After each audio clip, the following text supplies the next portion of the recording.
Electronic nicotine delivery systems, more commonly known as electronic cigarettes, deliver puffs of nicotine without burning tobacco. While using an e-cigarette is called vaping, the devices actually produce an aerosol with tiny particles that are dispersed into the air. It's an electronic device that burns an oil containing nicotine and allowing that to be aerosolized as a form of nicotine delivery. E-cigarettes were originally intended to be a cessation device for smokers of traditional cigarettes. The first generation of e-cigarettes were even similar in size and shape to traditional cigarettes. They were often called cigalites, and they simulated the look and feel of a conventional cigarette. There were also products that simulated cigars and pipes. The second generation of e-cigarettes included products that looked like pens. These devices were larger and cylindrical. The second generation products were often called tank systems and had a sleeker design. The third generation of e-cigarettes became even larger in size and have customizable batteries. These devices can be refilled, recharged, and modified according to the user's preference. Since the early 2000s, the e-cigarette has been developed and restructured by companies throughout the world. The newest generation of e-cigarettes have a high-tech design with rechargeable batteries. One of the most popular e-cigarette products is the Juul. Lab testing has shown that some e-cigarettes not only contain nicotine, but many other toxic chemicals as well. Some of the chemicals include butanone, formaldehyde, acetaldehyde, acetic acid, acetone, aluminum, barium, and the list could go on. Why is it important that we learn more about e-cigarettes? It's important to know about what people are actually putting into their bodies. As of now, we don't know a lot about electronic cigarettes.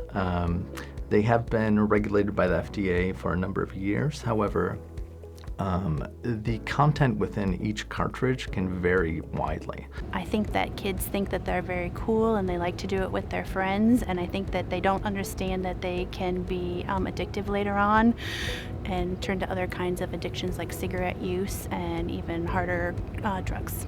The thing that kids think is that it's a safe alternative. It's something that is not a cigarette. I think we've done a good job of getting the message out about cigarettes, that cigarettes are very harmful and all the damage that cigarettes can do to your body. And so I think when kids think about e-cigarettes, they think of this as something that's not quite as dangerous, still a way to be cool and be a rebel and do things that your parents and teachers don't want you to do, but not with the adverse effects. And what kids need to realize is that these e-cigarettes do have these adverse effects as well. There is no safe alternative to smoking. While the rates of traditional cigarette smoking have declined over the last several years, the use of e-cigarettes, particularly by young people, has skyrocketed. According to the Centers for Disease Control and Prevention, in 2018, more than 3.6 million U.S. middle and high school students used e-cigarettes in the past 30 days. Students do use them in school. They'll either try to sneak them in their backpacks and then either do them in the hallways or in the bathrooms, or some will wear sweatshirts and stick them in their sweatshirt sleeves, and then they'll just hold their hand up to their mouth and they'll do them that way. So there's a variety of ways, and yeah, they do them in school all the time.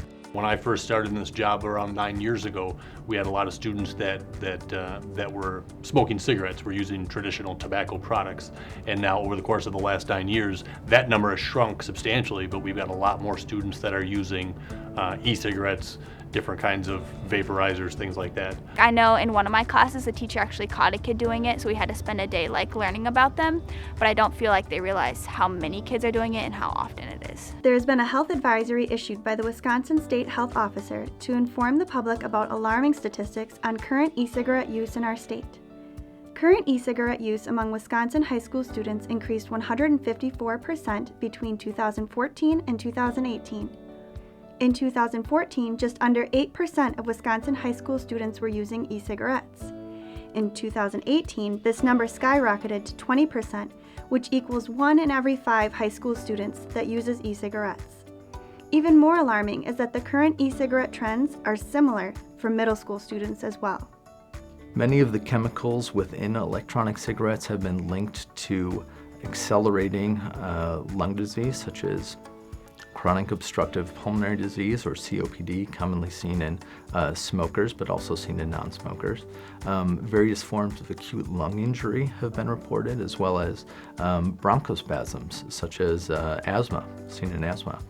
There has been another form of lung disease called bronchiolitis obliterans, which has been reported in various chemicals within electronic cigarettes. So acrolein is one of them. That's actually a chemical used to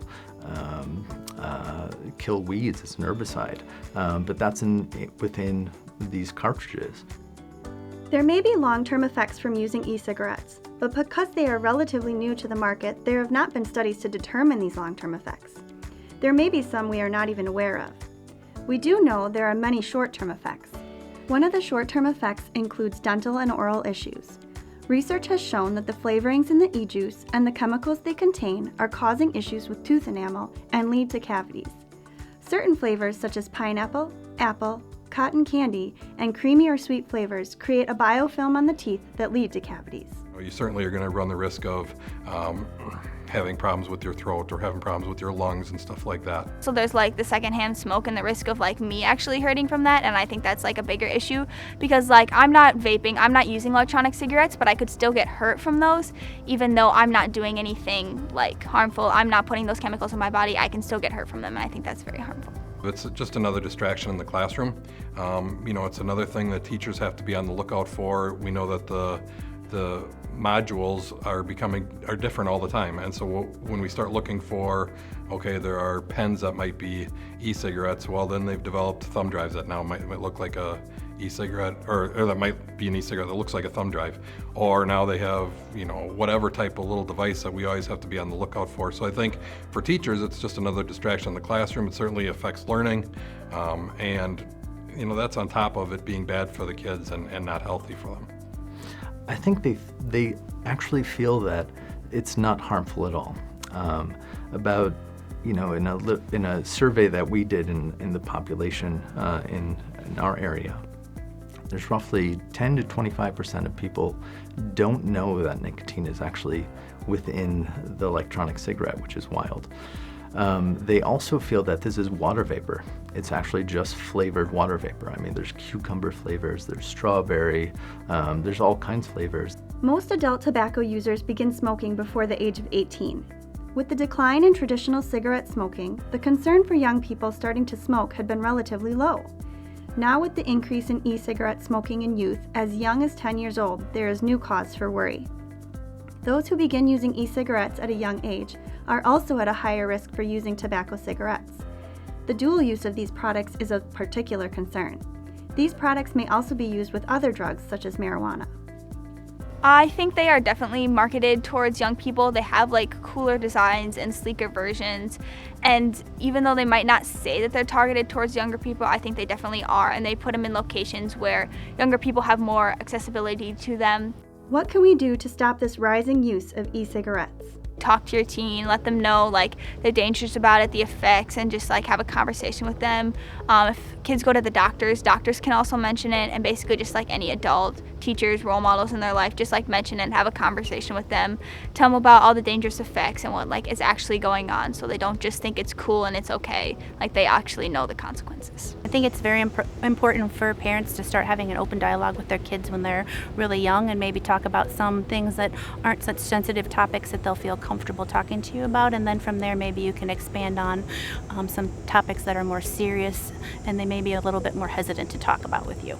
I think we as adults need to educate people. We need to first be educated ourselves and know what's out there and understand that these devices are always changing.